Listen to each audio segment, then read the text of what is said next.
What's going on, everyone? Welcome to the Friday, July 21st edition of the MLB Sims video. I'm your host, Adam Scherer. You can follow me on Twitter at ShipMyMoneyDFS. And we have an 11-game MLB slate tonight, and we're going to take an early look at how we are attacking that using our MLB Sims tool. As a reminder, this is a tool that simulates up to 2,000 lineups against each other, shows you which ones perform the best, and you can enter those lineups straight into your DFS contests. To use it, all you do is create lineups. I use Fantasy Cruncher for that. Created 2,000 today. 1,000 of them are 5-3 stacks. 1,000 are 5-2 stacks. Uploaded them right here. Uploaded my projections. Hit the run contest simulation button. And within a minute, you have all of this information in front of you so you can find the lineups that you want to play in your DFS contests. If you are looking to use this for your own lineups, it is publicly available. Check the link below this video, whether that's YouTube or Twitter. It's $60 a week, $180 a month. It's not cheap. But if you're playing enough volume in DFS that those prices could make sense for you, this tool will make you better. It's the best thing available in terms of processing all of the information that we talk about in our content, projections, ownership, range of outcomes, all of that, puts it together and shows you the best ways to attack these tournaments. So I highly recommend it if you play enough DFS volume that the price point makes sense. And again, those links are below. Also, if you're watching on YouTube, give it a thumbs up. If you're watching on Twitter, give it a like. That helps us out quite a bit. And now we're going to dive into how these lineups are shaking up early on in the day, starting by looking at the individual lineups. And at the top, we have a 5-man Houston stack with 3 Yankees. Houston is taking on JP Sears tonight in Oakland. Left-handed pitcher, not a terrible pitcher, but does give up power, particularly to right-handed hitters. This park also is not good for power, but the Astros still overall look like a pretty good stack tonight, and so they are showing up as the number one team here paired with a cheap 3-man Yankee stack.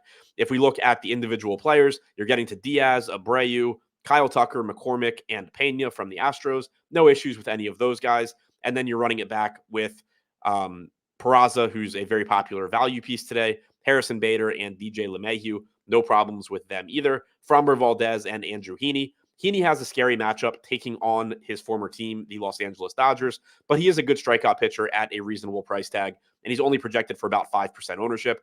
Valdez, on the other hand, is going to be popular, but deservedly so. He's one of the best pitchers in baseball, sub-3 xFIP, about a 27% strikeout percentage, and he's facing the A's in Oakland. They have a sub-3 implied run total. Next, we see a 5-man Atlanta stack, which can be tough to get to because they are expensive, paired with 3 Washington Nationals. We have Lance Lynn and Andrew Heaney as the pitching options. Again, a scary spot for Heaney, but he does give you upside. Lance Lynn is going to be one of the more popular value pitchers today, as he is $7,600 taking on the Minnesota Twins. They do have a lot of left-handed bats, which can give Lynn problems, but he's a good strikeout pitcher, and he's pretty cheap.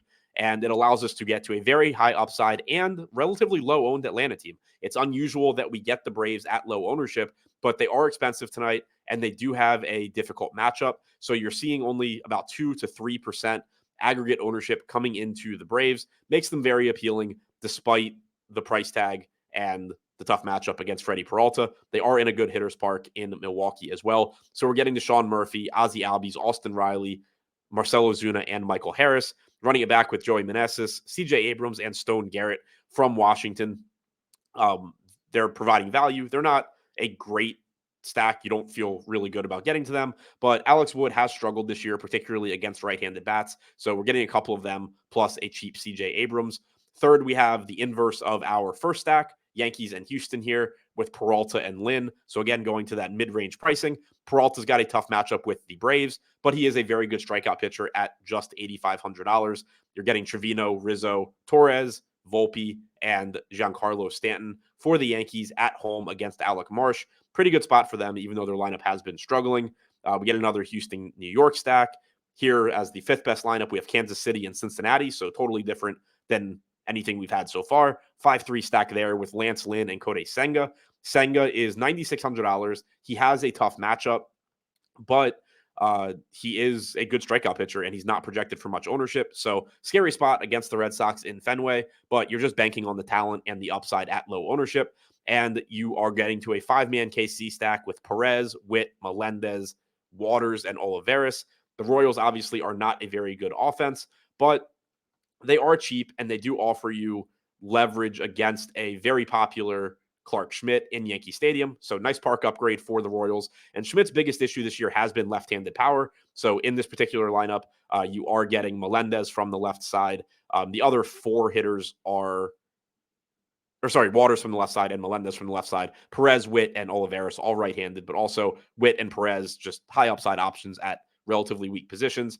Olivares has some power and he's cheap. And then you're getting a high upside three-man from the Reds. Ellie De La Cruz, very expensive for his median projection, but offers one of the best combinations of power and stolen base upside.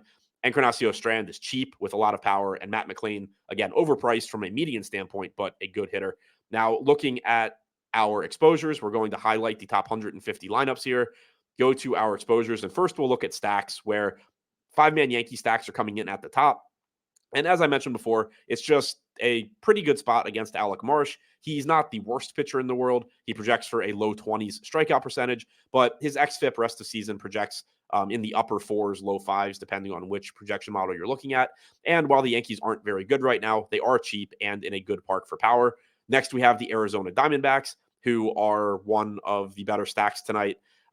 They're a good offense. They're in a pretty good spot as they take on Ben Lively in Cincinnati. Lively has had issues, particularly with left-handed power this year. You're going to get Corbin Carroll as one of the best plays on the slate, Ketel Marte from the left side, and then obviously you have some good right-handed bats here as well in the best hitters park on the slate, so it makes a lot of sense why we're getting to them. Houston, we already talked about. Tough park, but decent matchup against JP Sears and reasonable price tags. The Mets are showing up fourth. They're going to be one of the more popular offenses tonight in Fenway Park, taking on the Red Sox and Cutter Crawford. Crawford has been good at limiting left-handed power this year, but it's still a nice park upgrade for the Mets getting out of Citi Field, going into Fenway Park. And then really interesting is that fifth, we do have the Twins here. Lance Lynn is going to be one of the more popular pitchers on tonight's slate, but the Twins are very inexpensive, and they do have a lot of left-handed bats, a lot of left-handed power in their lineup. So while they do strike out a lot, they have Julian, Kirilloff, Kepler, Wallner, Castro, and Gallo all in their lineup from the left side. That's 6 left-handed bats total.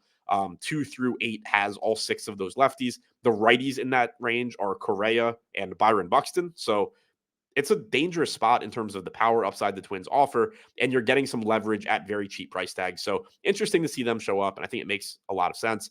Now, looking at the individual player exposures, we have Shohei Ohtani at the top. Nothing surprising there. He's taking on the Pirates tonight in Anaheim.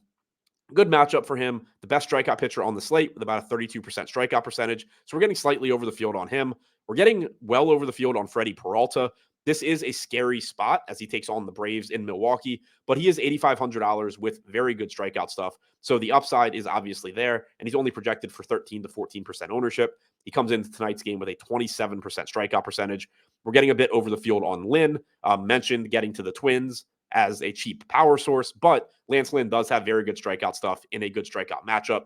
So we're getting a bit over the field there. Valdez is our 4th highest owned pitcher. We're a little bit under the field, but still getting plenty of him. And then you start getting into the bats right around the 25% range. Giancarlo Stanton, Corbin Carroll, who I mentioned is one of my favorite individual plays on the slate. More Yankees with Peraza, Volpe, Torres, another Arizona bat, Jake McCarthy from the left side and with stolen base upside against Lively. Getting over the field here on Andrew Heaney, which isn't surprising based on how our top simulated lineups looked. Then we're getting to the rest of the Yankee stack. Getting around a little more than half the field on Clark Schmidt. He is one of the best projected value plays today. He's only 6,200. He's got a good matchup against KC. He's got good strikeout stuff, but he is still pitching in Yankee Stadium. There are still some options we can get to that are a lot lower owned. For example, Andrew Heaney, who's more expensive, but not that much more expensive. It shouldn't drastically change the way your lineups look. Scrolling down a little bit further, trying to get to see where we're looking at some more hitters. You're getting some more of those Arizona stacks. Then you start getting Bobby Witt showing up a little bit over the field on him. So if we look at this from a leverage standpoint, we're most under the field on Joe Ryan, only getting about 5% of him right now. That's not a knock on Joe Ryan. He's a very good pitcher. He's got a good matchup against the White Sox, but you do have Shohei Ohtani. You do have Framber Valdez in that price range. And then you do also have the ability to go to more mid-range pricing, which is how things are looking for us right now. We're not getting to a lot of the Giants. They are one of the top stacks in terms of projection. They're going to get a lot of ownership, but you can see here we're under the field on Yastrzemski. We're under on Peterson, Conforto, Wade, So it looks like we're foregoing the Giants and getting to more of the Yankees, the Diamondbacks, the Mets.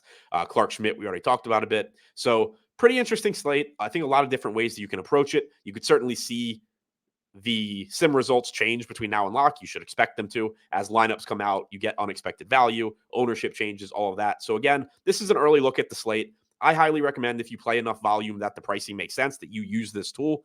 It's the easiest way right now that you can immediately get better at DFS is using this tool, figuring out how to use it.